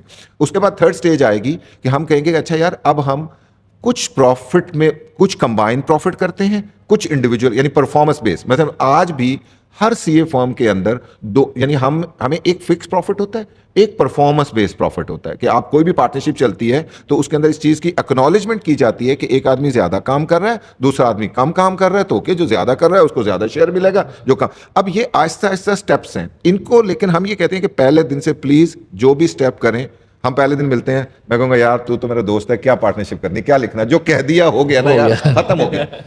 ये जिस दिन एटीट्यूड है ना, वो बिजनेस लंबा नहीं चलता, क्योंकि होता क्या है, थोड़े अरसे बाद ही हमारा डिफरेंस आएगा, ये कहेगा नहीं मेरी अंडरस्टैंडिंग तो ये थी और मैं कहूंगा मेरी अंडरस्टैंडिंग ये थी, तो अब लिखा हुआ तो कुछ है नहीं, तो हमें पहले दिन डॉक्यूमेंट बनाने। ये तो वैसे भी इस्लाम में भी है कि जब भी कोई मुआहिदा करो उसे लिख लो और उस पर गवाह कर लो, सो दैट कि विटनेस बताएगा कि भाई उस वक्त ये इंटेंशन थी, ये चीजें थी। तो राइटिंग में कोई भी पार्टनरशिप करनी है, पहले दिन पार्टनरशिप डी, और पहले दिन आप यूं हो जाएं कि आप एक दूसरे को जानते भी नहीं है और आपने जो बात करनी है कर दें। मैं तमाम लोगों को कहता हूं कि आप बात करके पार्टनरशिप डीड लिखें। आप समझें कि अनजान से लिख रहे हैं, तो जो जो आपके दिमाग में खदशा है ना कि कल ये भी झगड़ा हो सकता है, ये भी हो सकता है, उसको डिफाइन कर दो। सर वो बंदा शर्म ही नहीं करता ना। यही तो चीज है ना, ये शर्म यही प्रॉब्लम आती है। लॉन्ग टर्म अगर चलाना है, नंबर 1 एटीट्यूड, और अल्लाह तवक्कल हमारे यहाँ बहुत सिखाया जाता है कि जो रिस्क मेरा है वो मुझे मिलेगा, वो जो उसको इसका है, वो बिल्कुल उसको ऐसे ही। मिलेगा। ये क्योंकि पार्टनरशिप्स में एग्जैक्टली यानी आप ये नहीं डिफाइन कर सकते कि मेरी कंट्रीब्यूशन कितनी है और मुझे कितना शेयर मिलेगा, उसके अंदर दिल बड़ा करना पड़ता है। जैसे ही आप ग्रो करते जाते हैं, सारे मिल के खाएंगे और सारों का बड़ा होगा। मतलब हम इसकी एक एग्जांपल लेते होते हैं कि केक साइज को बड़ा करते जाओ और उसके नंबर ऑफ स्लाइसेस बढ़ाते जाओ, हर स्लाइस का शेयर बढ़ जाएगा। तो slice is partners, cake is one, यानी एक यानी के अच्छा, ये पाकिस्तान में केस स्टडीज है, मैं फ्रैंकली ये केस स्टडीज पढ़ने वाली होती हैं। इस वक्त पाकिस्तान की रफान मेज प्रोडक्ट्स एक कंपनी है जो कॉर्न के बिजनेस के अंदर मोनोपोली रखती है। मुनूज फैमिली ने ये कंपनी बनाई फैसलाबाद में, एक छोटी सी कंपनी थी। मुनूज फैमिली को corn products international US company ने अप्रोच किया कि हम पाकिस्तान में इन्वेस्ट करना चाहते हैं, और उन्होंने मेजॉरिटी शेयर लिए और मुनूज ने मेरे ख्याल 25-30% मुनूज ने रखा, 70% शेयर उन्होंने लिए। वो जो 25% प्रॉफिट था वो मुनूज अकेले चला के नहीं कमा सकते थे, जो उन्होंने जब बड़ा साइज कर लिया आज मोनोपोली, यानी उन्होंने यानी ये चीजें ली कि जहां पे बिजनेसेस ने ग्रो करना है उसके अंदर लार्ज कैपिटल रिक्वायर्ड होता है, इवन सर्विसेज के अंदर लार्ज नंबर ऑफ पीपल का माइंडसेट चाहिए होता है। मतलब सर्विसेज में भी तो बंदे ने बेचना है ना, इकट्ठे बैठेंगे चीज करेंगे तो वो एक दूसरे से सीखेंगे, एक दूसरे को वो करेंगे। बिजनेस करना है, कोई कैपिटल इंटेंसिव है, कैपिटल डालना है, वो सारी चीज करनी है। तो पार्टनरशिप्स जब तक प्रमोट नहीं होंगी, बिजनेसेस नहीं होंगे। और पार्टनरशिप प्रमोट करने के लिए यस, पहले दिन आपने बिजनेस माइंड होके का सोचना है, दोस्तों के नहीं सोचना। कोई बिजनेस में दोस्ती नहीं होती। बिजनेस में आप अज्यूम कर लें कि देयर इज नो फ्रेंडशिप, हर चीज लिखी हुई है और वो चीज है, वही बिजनेस कंटिन्यू रहेगा और लॉन्ग टर्म बेस पे रहेगा। सर ये पढ़ते तो हम सारे ही हैं, लेकिन जब इम्प्लीमेंटेशन की बारी आती है तो कहते हैं मुसलमान है, शैतान आ गया, उसने भड़का ज़्यादा दिया, तो फिर जब लालच आता है ना तो वहाँ पे आगे सारा काम खराब हो जाता है। प्रॉब्लम ये देखिए ना, लालच कहाँ आएगा जब अगर आप नंबर ऑफ थिंग्स कि आपने हर चीज लिखी हुई है, Yes. आपने ऊपर विटनेस डाला हुआ है, फिर शर्म हया भी हमें आती है, फिर मैं दूसरे के सामने मानता हूँ कैसे कि ये तो लिखा हुआ है यार कि मैंने ये शेयर आना था और इनको भी पता है, इनको भी पता है, ये दो बल्कि वो उसी ग्रुप में से गवाह बना लेना, तो वो ही समझा लेंगे कि यार प्लीज बैठ के फैसला करो। सर मोस्टली एंटरप्रेन्योर्स लिखने तक जाते ही नहीं ना, मसला ये है। नहीं, ये एनकरेज कर, मेरे ख्याल आप लोग माशाल्लाह जिस तरह काम कर रहे हैं, प्रमोट कर रहे हैं, frankly it's one of the biggest service की सोसाइटी को ये बताना कि करना किस तरह। आपने पहले दिन प्लीज छोड़, भाई ने भी काम करना है तो वो भी लिख ले, भाई ने भी काम करना है तो लिख के अपनी डीड बनाए। अच्छा, ये बड़ी मजे की बात है कि इसको मैं और भी कह देता हूँ, ये लीगल रिक्वायरमेंट है। आपने फॉर्म बनानी, आपने अगर दो बंदों ने बनानी है, आज पार्टनरशिप डीड लिखी हुई के बगैर रजिस्टर्ड नहीं होती। आप लिखेंगे, उसको जाकर रजिस्टर्ड करवाएंगे तो एनटीएन इशू होगा, अदरवाइज होगा नहीं। तो आपने तो लिखनी है। अब जब लिखनी है तो हर चीज लिख लो ना, उस वक्त ये छोड़ दो कि हर चीज करना। यानी मैं फ्रेंकली मैं आज भी, मेरे एक दोस्त है, एक सीए फर्म थे, वो मेरे से एडवाइस ले रहा था कि यार हमने आर्बिट्रेशन की क्लॉज डालनी है तो क्या क्या डाल लें, अगर हमारा आपस में डिस्प्यूट हो जाए तो कैसे सेटल होगा। यानी इवन उसका मैकेनिज्म तक लिखा होना चाहिए कि in case of dispute who will resolve, how will resolve, कितनी देर लगेगी। अगर ये सारी चीज़ें डिफाइंड हो, मतलब मेरी ख्वाहिश है कि हम इंस्टीट्यूट ऑफ चार्टर्ड अकाउंटेंट्स में एक फॉर्मेट जो है, एक गाइडेंस के लिए, हम कहते हैं भाई अपनी मर्जी से अडॉप्ट कर लो, लेकिन ये गाइडेंस के लिए एक फॉर्मेट देना चाहते हैं पार्टनरशिप का, सो दैट कि ये डिस्प्यूट खत्म हो। क्योंकि डिस्प्यूट खत्म होंगे तो फर्म्स बड़ी होंगी, और फर्म्स बड़ी होंगी तो फ्रेंकली ओवरऑल इकोनॉमी बड़ी होगी, क्योंकि यही होंगे जो एडवाइस कर रहे होंगे बिजनेसेस को राइट वे में कि आपने इस तरह चलना है और वो सारी चीज़ करनी है। सर बिल्कुल बहुत इंपॉर्टेंट पार्ट है। मैं मतलब एक इसके ऊपर केस स्टडी ऐसी है कि एक मियाँ बीवी एक ब्रांड चला रहे थे और वो 40 मिलियन पर मंथ की सेल के ऊपर पहुंच गए और घर से बैठ के चला रहे हैं, कोई ऑफिस कुछ भी नहीं है, बस 2 जी और वो सारे दिन वही काम करते हैं। उनकी लड़ाई किस बात पे हुई कि बीवी कहती है मैं ज़्यादा काम करती हूँ, मियाँ कहता है मैं ज़्यादा काम करता हूँ। उनका रिलेशन भी ख़राब हुआ, उनका बिजनेस भी ख़राब हुआ, इन्वेंट्री बांटी है, 2 वेबसाइटें बना ली, इसकी अपनी उसकी अपनी, और वो अल्टीमेटली 6 महीने बाद बिजनेस बंद हो गया। अब दोनों जॉब ढूंढ रहे हैं, ठीक है। तो वो रिलेशन भी ख़राब हुआ, वो बिज़नेस भी ख़राब हुआ। तो आपकी बहुत अच्छी बात कि आप अपनी चीज़ों को नोट डाउन कर लो, अपने लिख लो, प्लान बना लो। अब वो बहुत सारी चीज़ों में फ़ायदा देता है। जिस तरह सर ने बात की कि अगर आपके पास हिसाब नहीं है तो कितने का बेचना, कितने का प्रॉफिट किया, वो इसी वजह से लॉस में जाएगा, ठीक है। अगर मेरे पास हिसाब नहीं है कि यार ये मैंने 90 रुपये का खरीदा है, 90 रुपये ऊपर मेरी कॉस्ट है, तो मुझे एटलीस्ट ब्रेक इवन करने के लिए 160 रुपये का बेचना है इसको, ये 180 का बेचना है, मैं उसको बेची 110 कर रहा हूँ, पर ऑर्डर मैं 80 रुपये तो घटा कर रहा हूँ अपना, ठीक है। तो वो मेरा बिजनेस भी लॉस में जाएगा। फिर मैं पार्टनरशिप मॉडल के ऊपर, बहुत सारे पार्टनरशिप सर इसी वजह से फेल होते हैं, स्टार्टअप्स फेल होते हैं। पाकिस्तान में एक छोटी सी वो केस स्टडी है, 90% स्टार्टअप्स आपके विद इन 1 ईयर या तो बंद हो जाते हैं या वो फेल हो जाते हैं, ख़त्म हो जाते हैं। उनमें लड़ाइयाँ सबसे इंपॉर्टेंट है कि वो पार्टनरशिप मॉडल के ऊपर हैं, लिखत पढ़त नहीं है, ज़ुबानी बातचीत चला के वो उस तरीके से चल रहा है। तो आई थिंक ये एक मोटिवेशन भी थी, ठीक है, और एक प्रॉपर गाइडलाइन भी थी, ई कॉमर्स में भी, मार्केटिंग में भी। तो यार बिल्कुल ये इतना इंपॉर्टेंट पॉइंट है और आज हमने इस पे एम्फेसाइज भी इसलिए किया हुआ है कि देखिए मैं आपको एग्जांपल देता हूँ। राहत तहजीब, अब आपकी बेकरी पहले जब तक नहीं चल रहा तो कोई मसला नहीं, जब चल पड़ा तो वो राहत बड़ी अच्छी चल पड़ी, ठीक है। तो असल राहत वाला काम है, ये तो मेरे नाम पे है, तो वो राहत तहजीब का मसला आ गया। फिर हम एग्जांपल लेते हैं बॉस। आप जब भी कोई लेने जाते हैं कुर्सियाँ बाहर बैठने की, आउटडोर के लिए चेयर्स, ऑफिस चेयर, तो बॉस एक बहुत बड़ा नाम था। फिर उनकी आपस में लड़ाई हुई तो एक बॉस बन गया, एक साहब बन गया, और इनकी लड़ाई से, वैसे इनकी मोनोपोली थी, इसके अलावा कोई और चेयर नज़र नहीं आती थी, लेकिन इनकी लड़ाई की वजह से केस अलग लड़ते रहे और दरमियान में फिर बहुत सारे नए ब्रांड्स आना स्टार्ट हो गए। तो इसीलिए ये बहुत इंपॉर्टेंट है यार, आप लोग भी अपना कोई बिजनेस आज करोगे ना, कोई नहीं यार हम देख लेंगे, लेकिन जैसे ही वो बड़ा होगा ना तो आगे जाके मसले होंगे, देख लेंगे ना। वो जो आपने उसी वक्त डिस्कस किया ना वो आप लिख लो। और कितनी अच्छी इन्होंने बात की यार, इन लोगों ने तो कुछ फॉर्मेट्स ऐसे बनाए हुए हैं कि आप वो ले लो, उसी के ऊपर देख लो, हाँ यार ये है। और आर्बिट्रेशन इतनी जबरदस्त एग्जांपल है सर, कितना इंपॉर्टेंट पॉइंट है। इवन ये भी लिखना चाहिए कि हाँ अगर हमारे दौरान इख्तलाफ हो गया तो वो इस तरीके से जो है ना सॉर्ट आउट हो रहा होगा, उसका सॉर्ट करने का भी ये तरीका है, ये भी डिसाइड कर लो। ये इतनी हार्ड एंड फास्ट चीज़ें नहीं है, लेकिन ये इतनी इंपॉर्टेंट है कि आज मतलब फॉर एग्जाम्पल तहजीब जो है, अब तहजीब है उसका नाम निकल गया, लेकिन राहत जब केस जीता, जो राहत ग्रुप था जिसने राहत का नाम ले लिया, वो ग्रुप था कि जिसने मेहनत ही नहीं की,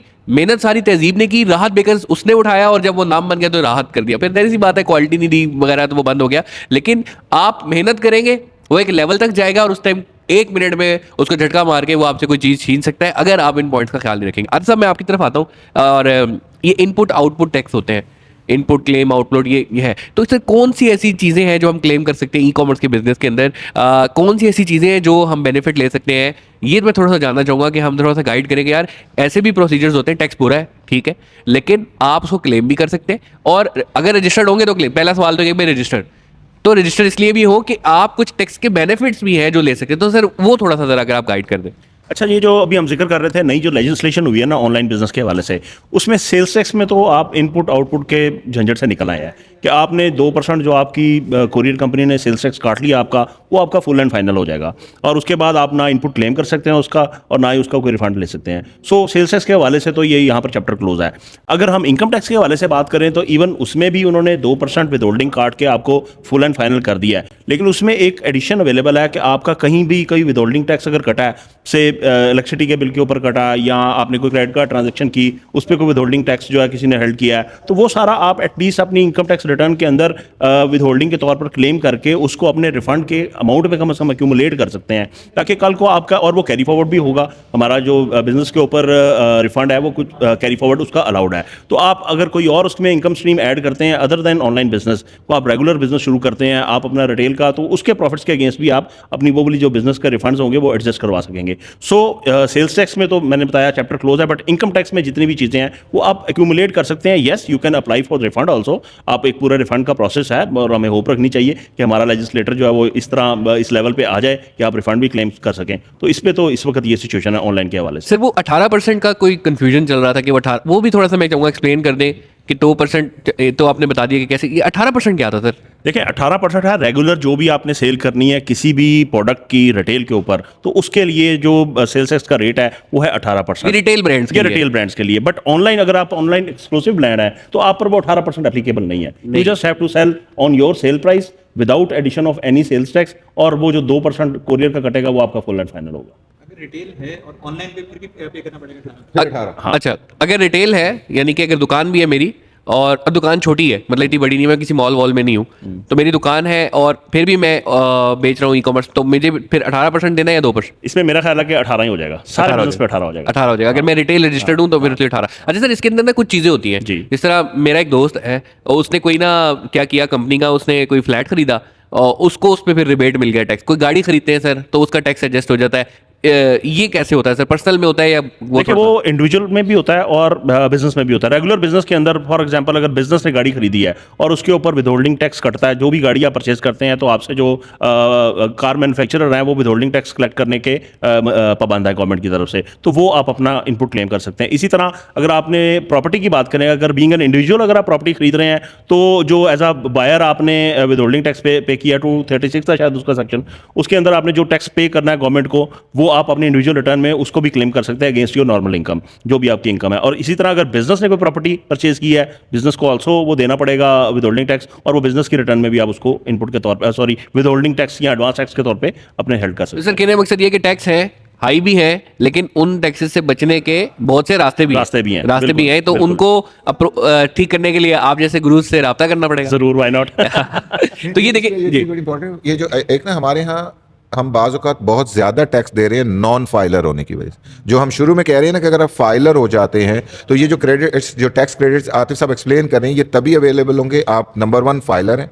और जब आप फाइलर हो जाएंगे तो आपकी बैंकिंग ट्रांजैक्शन भी आसान हो जाती हैं, आपको वहाँ पे जो विदहोल्डिंग टैक्स रेट कट रहे होते हैं वो कंपैरेटिवली कम हो जाते हैं। तो कंप्लायंस जब आप करना शुरू करेंगे तो उसके कुछ फ़ायदे भी आने शुरू हो जाएंगे और उसकी वजह से भी ये चीज़ आएंगी। तो ये जो खास तौर पर नए लोग जो बिजनेसेस कर रहे हैं उनके लिए इंपॉर्टेंट होता है कि वो अगर कंप्लायंस शुरू करते हैं तो उसकी ये कंप्लायंस कॉस्ट कंपैरेटिवली थोड़ी सी लो हो जाएगी।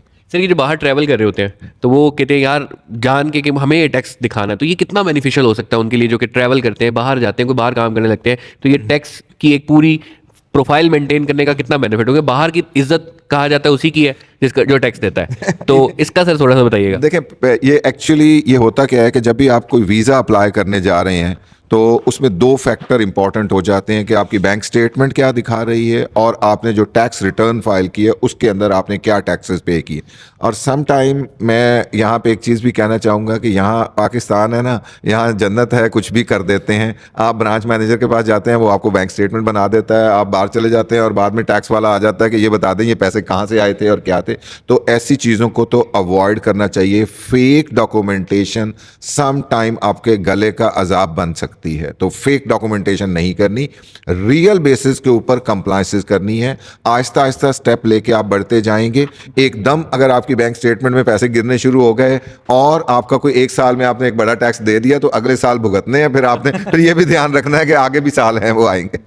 अच्छा सर, इसी में ना एक पॉइंट और, अभी हमारा डेलीगेशन जा रहा है यूके, ठीक है, तो हम उसके लिए बहुत सारे लोग हमसे रब्ता कर रहे हैं कि हमें भी यूके में जो पाकिस्तानी कॉमर्स एसोसिएशन का डेलीगेशन उसमें ऐड होना है। अब हमने अपने कंसल्टेंट को उनकी फाइल्स और उनके पेपर दिखाए, कैश में हर महीने 8 करोड़ 10 करोड़ की सेल आ रही है, टैक्स दे रहे हैं वो 2,000-3,000 रुपये का, ठीक है। अब कंसल्टेंट ने बोला यार आप वीज़ा अप्लाई करोगे, आपका वीज़ा रिजेक्ट हो जाएगा, आप वीज़ा अप्लाई नहीं करो।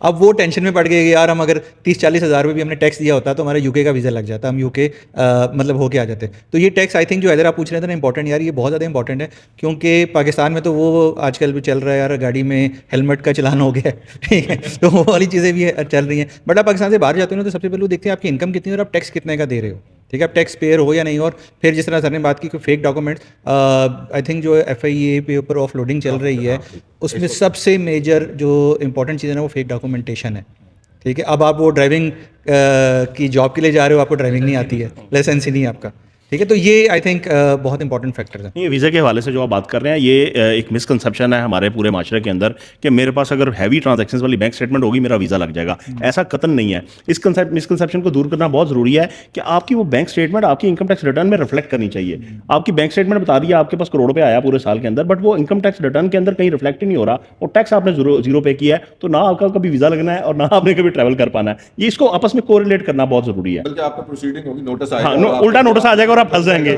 जो आपने फेक ट्रांजैक्शंस क्रिएट की, किसी से उधार लेके अपने अकाउंट में पैसे डालते रहे और निकालते रहे, उस पर उल्टा टैक्स देना पड़ जाएगा। सर आपकी इसी बात से ना एक क्वेश्चन मेरे माइंड में है कि वो पाकिस्तान की तो जन्नत है ना, तो यहाँ पे जो हमारे अकाउंटेंट्स या जो लॉयर्स हैं जो टैक्स रिटर्न्स फाइल करते हैं किसी भी इंडिविजुअल या कंपनी के बिहाफ पे, तो वही ये गाइड करते हैं कि यार 0 दिखा दें। अच्छा, एक ये बड़ी मिसकंसेप्शन है। और दूसरा, जिस तरह आप बता रहे थे कि जी सेल्स टैक्स या एडवांस इनकम टैक्स हम जो भी पे करते हैं उसकी हमने रिबेट लेनी है अपने उसमें, तो जब वो ऑलरेडी 0 कर देते हैं, मतलब आपसे 4 बैंक अकाउंट्स हैं, वो आपको कहते हैं यार 1 शो करा दे, बाकी 3 रहने दे। अब ना उनको पता है कि हमने कहाँ पे क्या एक्सपेंसेस किए, ठीक है, कहाँ पे हम ऑलरेडी टैक्स दे चुके हैं, या तो शायद वो अपना टाइम बचा रहे होते हैं, अपनी मेहनत बचा रहे होते हैं, या शायद हम उनको उतना पे नहीं कर रहे होते। तो ये ज़रा थोड़ा सा बताइए कहाँ पे ये आता है मसला। देखिए, सबसे पहली चीज़ ये है कि टैक्स देना तो किसी को भी अच्छा नहीं लगता। बिल्कुल। ना आपको अच्छा लगता है ना मुझे अच्छा लगता है, ठीक है। मजबूरन हम देते हैं टैक्स। सैलरी वाले का सबसे ज़्यादा कट जाता है क्योंकि एम्प्लॉयर काट के देता है, मजबूरन होता है। और दुकान वाले की कोशिश होती है कि जितना बिजली के बिलों पे कट गया बस इससे ऊपर मुझे देना ना पड़े। जो भी अच्छा एडवाइज़र है वो कभी भी ये एडवाइस नहीं करता कि आप गलत रिटर्न दें। देखिए, टैक्स के अंदर 2 टर्म्स यूज़ होती हैं, tax avoidance and tax evasion.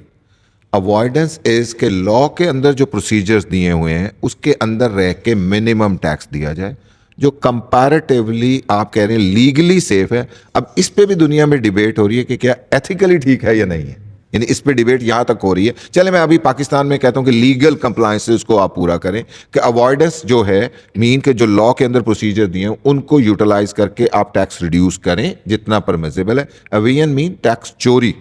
Tax चोरी आज ये टाइम नहीं है। आज अगर आपके 4 बैंक अकाउंट हैं, किसी दौर में होता क्या था, हमारी बैंकिंग ये थी कि आपका अकाउंट है फर्ज किया Habib bank Gulberg main boulevard branch में, रिकॉर्ड सिर्फ उस ब्रांच में होता था, मैनुअल रिकॉर्ड होते थे कुछ।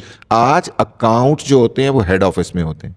आज एफबीआर क्या करता है कि एक नोटिस लिखेगा कि उमर साहब के कितने अकाउंट हैं, ये CNIC नंबर है, वो तमाम बैंकों के हेड ऑफिस को भेजेगा और तमाम बैंक पाकिस्तान में जितने आपके अकाउंट हैं वो निकाल के उन्हें भेज देगा कि जी ये लें।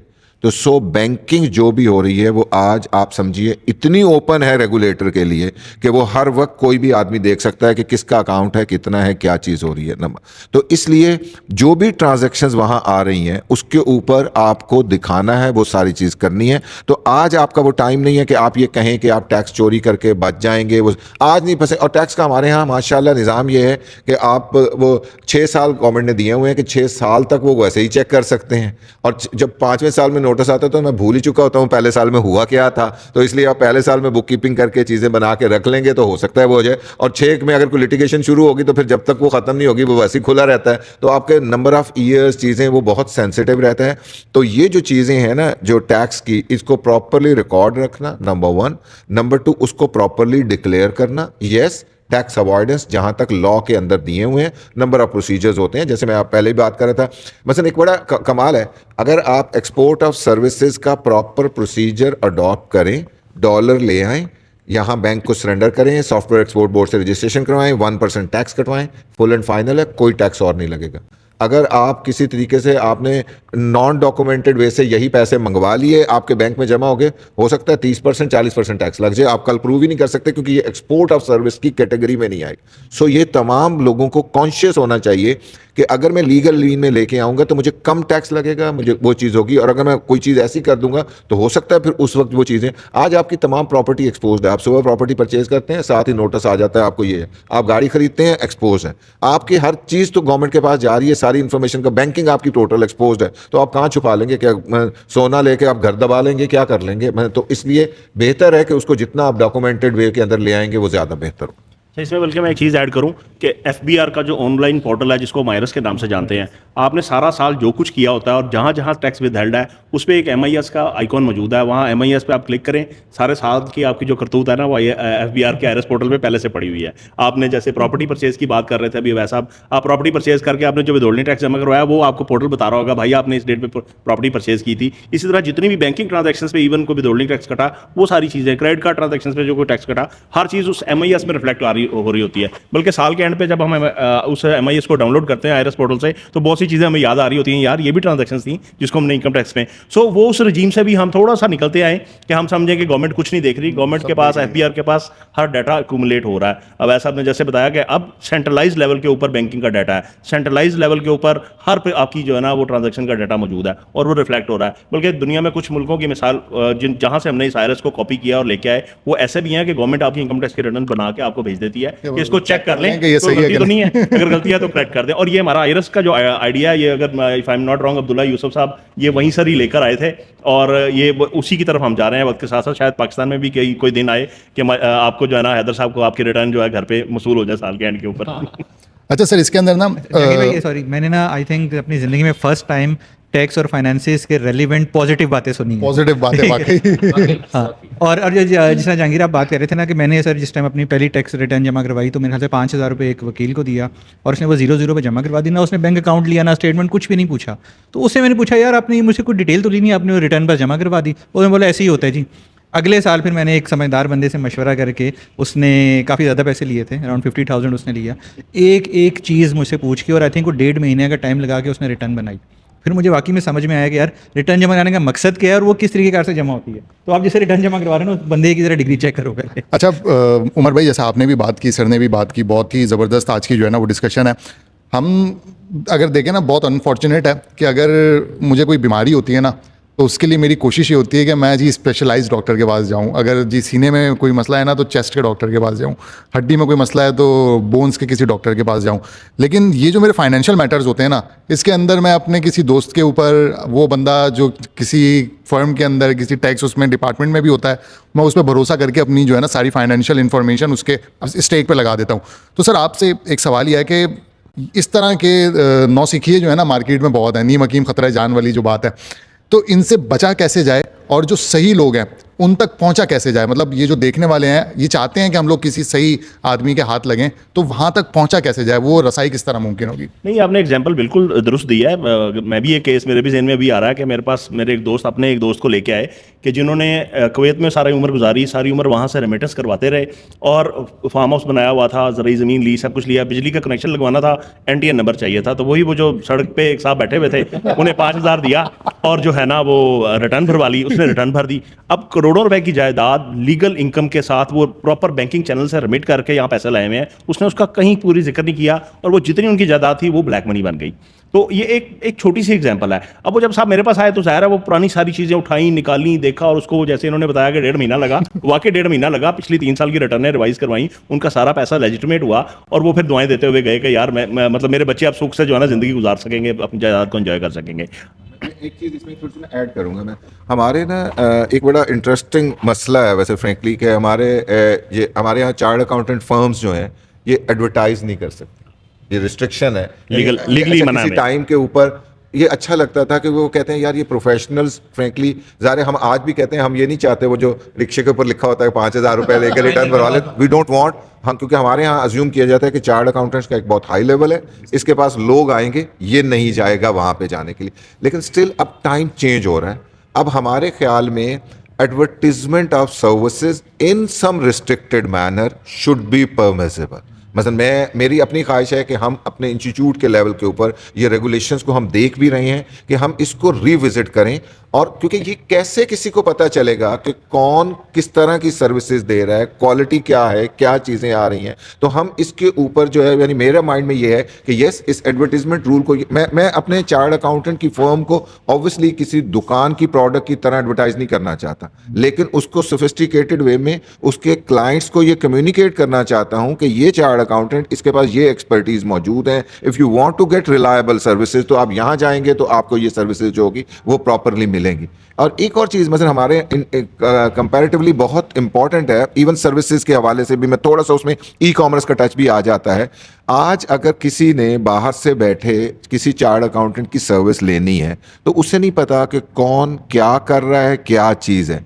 तो मेरे माइंड में ये आता है कि हमें एक इंस्टीट्यूट लेवल के ऊपर verified version of the accountant, जो हमारे तमाम मेंबर्स की डायरेक्टरी होती है, आज हम क्या करते हैं कि हम उनका नाम, उनका फ़ोन नंबर, ईमेल एड्रेस डाल देते हैं, लेकिन मुझे बताना वहाँ ये है कि इसकी ये एरिया ऑफ एक्सपर्टीज़ है, इतना एक्सपीरियंस है, सो दैट आपने कांटेक्ट करना है, आप कर लें, जिसको जो सर्विस चाहिए वो वहाँ पे मिल जाएगी, आपको अवेलेबल होगा, और इससे एकदम उनकी मार्केटेबिलिटी भी बढ़ जाएगी और पाकिस्तान के अंदर जो रेवेन्यू का फ्लो है वो भी इंक्रीज हो जाएगा। सर ये आपने बड़ा ज़बरदस्त पॉइंट हाईलाइट किया कि जो चार्टर्ड अकाउंटेंट है वो अपनी सर्विसेज नहीं बेच सकता, तो ये जो हम जैसे लोग हैं, बिजनेसमैन लोग अभी बैठे हुए, मेरे भी माइंड में बड़ा अच्छा एक आइडिया है कि हम लोग क्यों ना इस चीज़ को एडवर्टाइजमेंट करें और एज अ क्लाइंट ला के आप लोग को रेफर करें, तो ये एक बड़ा ज़बरदस्त बिजनेस चल सकता है। ये जो बात है, ये ऑब्वियसली मैं एज एन इंस्टीट्यूट के लेवल पे ये बात कर रहा हूँ, लेकिन ये लेवल अच्छा ये बड़ा इंपॉर्टेंट है। मैं इंस्टीट्यूट की क्यों एग्जांपल देता हूँ कि जब इंस्टीट्यूट वेरीफाई करके डालेगा तो एक थर्ड पार्टी वैलिडेशन आने की, बाहर वाले को ये मतलब मैं अपने बारे में लिख दूं, मैं तो ये हूँ, मैं वो करता हूँ, मैं वो करता हूँ, अब ये तो मेरे हर एक की वेबसाइट पे अवेलेबल है, और वो तो मुझे पता चलेगा, मैं वो आपने कभी बाहर की यूनिवर्सिटी की ऐड अगर पढ़ी हुई हो तो आप जाएंगे और वहाँ जाएंगे तो पता चलेगा एक कमरे के अंदर पूरी यूनिवर्सिटी चल रही है, तो ये भी पूरी दुनिया को पता है। तो इसलिए थर्ड पार्टी वैलिडेशन जो होती है, यानी अगर आप कोई भी ले लें, मैं ये कहता हूँ लाइक इंजीनियर्स की एसोसिएशन है, वो उठाए अपने और तमाम इंजीनियर्स के प्रोफाइल डाले और वो वेरीफाई करके डाले और वो बताए कि we are regulator, we are something, तो वो हम ये चीज़ें करें। अगर आपने देखा होगा चैम्बर्स ने इसके ऊपर थोड़ा सा काम शुरू भी किया हुआ है। चैम्बर्स जो हैं वो अपने जब डेलीगेशन जाते हैं, वो सारी चीज़ें जाती हैं, तो वो अपने बिजनेसेस की डायरेक्टरी करते हैं, वो कुछ ना कुछ मतलब लाइक कि इनकी अच्छा एनुअल सेल्स ये होती है, एनुअल बिजनेस वॉल्यूम ये है, ये फैक्ट्री साइज है, ये फलां है, तो अब चैम्बर का अगर डॉक्यूमेंटेड एक फॉर्म जाएगा तो बाहर वाले बिजनेसमैन को रिलायबिलिटी होगी कि हाँ ये अगर कोई चीज़ आई है तो ये एग्जिस्ट करती है और इनके साथ काम किया जा सकता है। और अब तो फ्रेंकली आज दुनिया में मतलब क्रेडिट रेटिंग एजेंसीज क्या होती हैं, मतलब लाइक मैं उमर साहब को कह रहा हूँ कि यार आप एक क्रेडिट रेटिंग एजेंसी बनाएं और आपने जो इन्फॉर्मेशन डालनी है उसको वेरीफाई करके डालना है। आप 3 साल बाद देखिएगा आपकी एजेंसी की वैल्यू क्या हो। आपने टाइम लगाना है, शुरू में आपको एफर्ट भी करनी पड़ेगी, पैसे भी डालने पड़ेंगे, कुछ नहीं मिलेगा। मतलब मैं किसी भी फील्ड में मैं कहूँ यार मैं डॉक्टर्स को रेट करना है, ठीक है, अब मुझे नहीं पता कि कौन सा डॉक्टर अच्छा है, आपकी अगर साइट मुझे ऑथेंटिकेटेड इंफॉर्मेशन देगी तो मैं क्यों नहीं जाऊँगा। यानी आज मतलब फ्रैंकली आज तो दुनिया बदल गई है पूरी मतलब मैं अगर मेडिकल साइंस में मतलब मैंने आज से बहुत देर पहले एक प्रोजेक्ट करना शुरू किया था कि किसी क्लाइंट हमारा चाह रहा था, वो आया नहीं, वो फॉरेन इन्वेस्टमेंट थी बहुत बड़ी आ रही थी, कि उसका था कि पूरे पाकिस्तान में हमने सैटेलाइट क्लिनिक्स बना दी। आप मुझे बताएं कि अगर मैं एक स्पेशलिस्ट को लाहौर बिठा दूं और वहाँ पूरे कसूर में एक मेरा क्लिनिक चल रहा है और कसूर में मेरा पेशेंट आया और उधर मेरा एक ड्यूटी डॉक्टर बैठा है जो सिंपल MBBS है, वो कम्युनिकेट करेगा स्पेशलिस्ट से और उसे वो स्पेशलिस्ट से बताएगा तुम इसकी ये चेक कर दो, ये कर दो, वो कर दो, तो स्पेशलिस्ट का ट्रीटमेंट मैंने कसूर में बैठ के दे दिया, यहाँ पे वो घर में बैठा अवेलेबल। ठीक है, ये चीज़ आज की ई कॉमर्स में अभी दुनिया में तो सर्जरीज ही पे हो रही हैं यार, मतलब मेरी आपको साथ, तो ये जो चीज़ें हैं ये अभी पाकिस्तान बहुत पीछे है, इसको प्रमोट करना है, यानी यही आगे का फ्यूचर है ये। यानी अगर आप ई कॉमर्स में ये चीज़ आते हैं तो frankly it will be entirely a different landscape. लोग सिर्फ जो ट्रैवल किया करेंगे वो सैर सूर करने के लिए करें, काम जो है वो घर बैठ के करें और अपनी जगह के ऊपर बैठ के कर लें। वैसा मैं आपके इस आइडिया से बड़ा कह लें कि फ़ायदा महसूस कर रहा हूँ कि जो ये क्वैक्स का जिक्र कर रहे हैं, अकाउंटेंट क्वैक्स या हम जिसको टैक्स प्रैक्टिशनर क्वैक्स हैं, उससे छुटकारा हासिल करने का अगर इंस्टीट्यूट ही इसको टेकअप करे और ICAP के लेवल के ऊपर हम इस किस्म की कोई एक्रीडेशन क्रिएट कर सकें। और अगर मैं इन लोगों की दिलचस्पी के लिए बताऊं कि चार्टर्ड अकाउंटेंट फर्म के जो दरवाजे पर बोर्ड लगाना है उसका भी एक साइज़ मुतय्यन है, उससे बड़ा बोर्ड नहीं लग सकता और वो बड़ा छोटा सा साइज़ है, वो बड़ा छोटा सा साइज़ है। सो यस, हम आप एक दूसरे के साथ कम्पीट नहीं करना चाहते इस प्रोफेशन के अंदर, मतलब एक वो जो माहौल होता है कमर्शलाइजेशन का वो नहीं क्रिएट करना चाहते, बट यस एक्रीडेशन का अगर प्रोसेस चले और हम एटलीस्ट इन क्वैक्स से जान छुड़वा सकें इंस्टीट्यूट की मदद से, तो ये बहुत ज़्यादा मेरा ख्याल है आम जो हमारा टैक्स पेयर है, जिस तरह गवर्नमेंट चाह रही है टैक्स के निज़ाम को बेहतर से बेहतर करने के लिए, तो आम टैक्स पेयर को इस हवाले से काफ़ी फ़ायदा हो सकता है। और सर इस हवाले से अगर जैसे ICAP है उसके साथ पाकिस्तान ई कॉमर्स एसोसिएशन मिलके भी हम कोई ऐसा प्रोजेक्ट कर सकते हैं, जैसे आज तो ओला डॉक है और डॉक्टर्स की बहुत सारी ऐप्स हैं, आप ऑनलाइन बैठे बैठे घर पे उससे वो कर लेते हैं कंसल्ट, तो why not a chartered accountant. इस तरह का कोई आप एक ऐप डेवलप करें, डेटा आपके पास है, चीज़ें आपके पास हैं, आप हमारे साथ बैठें, हम उसको एक ऐप की सूरत में बनाएं और उससे हम दोनों को म्यूचुअली बेनिफिट हो सकता है। अच्छा सर, मार्केटिंग के ऊपर रिस्ट्रिक्शन है, ट्रेनिंग्स के ऊपर आई थिंक रिस्ट्रिक्शंस नहीं होनी चाहिए, ना है आपके ऊपर। और सबसे इंपॉर्टेंट ट्रेनिंग्स हैं। आज आई थिंक हम 4 लोग बैठ के आप लोगों से एक ट्रेनिंग ले रहे हैं, एक सेशन आप लोगों से ले रहे हैं, और हज़ारों ऐसी चीज़ें हैं जो कि शायद हम लोग अच्छा काम कर रहे हैं, और 15-15 20-20 साल हो गए हमें भी इस इंडस्ट्री में काम करते हुए, बहुत सारी चीज़ें जो कि हमें भी नहीं पता। तो आई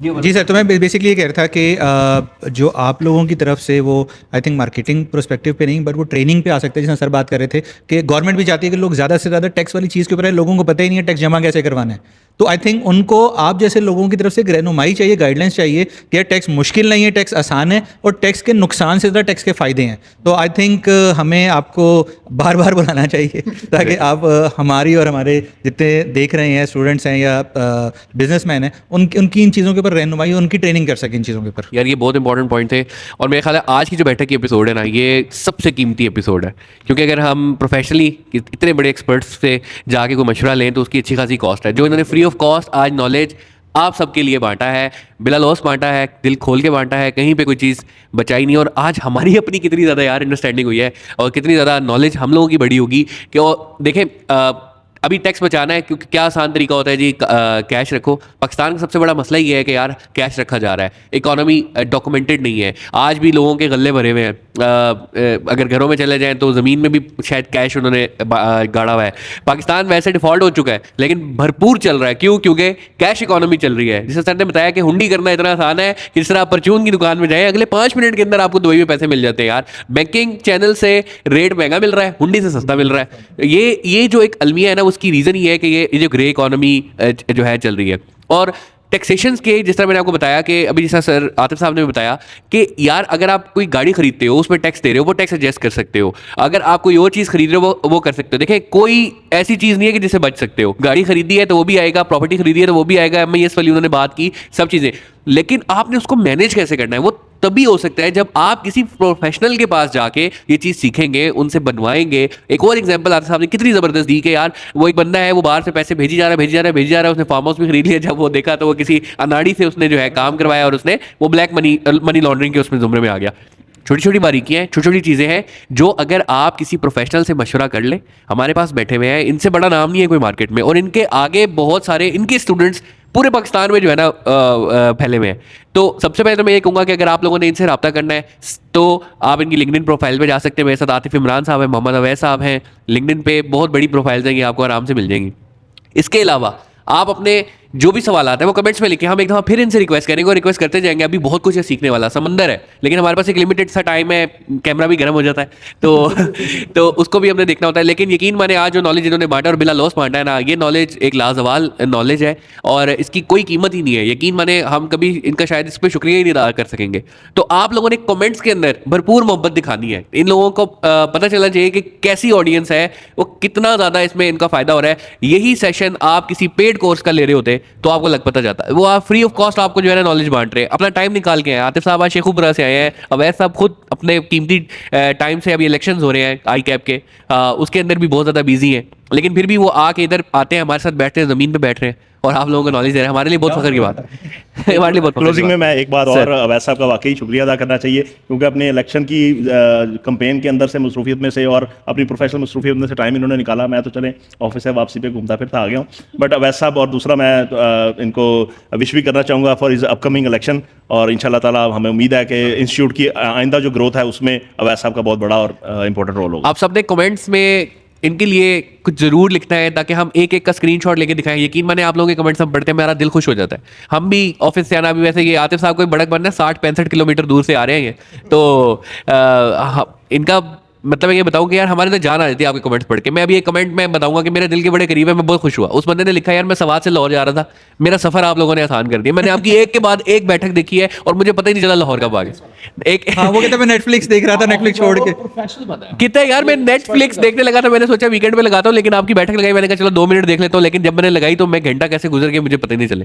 तो यार ये बहुत बड़ी हमारे लिए फख्र की बात है। तो कमेंट जरूर लिखने हैं, हम एक एक कमेंट को हाईलाइट करेंगे, इन तक पहुंचाएंगे और इनको भी फिर जाहिर सी बात है अगले किसी एपिसोड में और खुल के नॉलेज जो है ना आप लोगों से शेयर करेंगे। तो आप लोगों के कमेंट्स की बहुत ज़्यादा ज़रूरत है। ये पॉडकास्ट हमसे जो स्पॉन्सर करते हैं, जो हमें सपोर्ट करते हैं, जहाँ हम बैठे हुए हैं, ये कॉफ़ी वगैरह स्पॉन्सर है, ये सब करते हैं द वर्टिकल। द वर्टिकल इस वक्त कॉर्पोरेट ऑफिस स्पेसेस प्रोवाइड कर रहा है लाहौर के अंदर, और अगर आप भी जाना चाहते हैं तो thevertical.pk पे जाके इन्फॉर्मेशन ले सकते हैं। अगर आप ऑफिस का किराया दे दे के थक गए और आप इंस्टॉलमेंट्स के ऊपर ऑफिस लेना चाहते हैं, the vertical is the right choice for you. इस बैठक से इतना ही। अस्सलाम वालेकुम।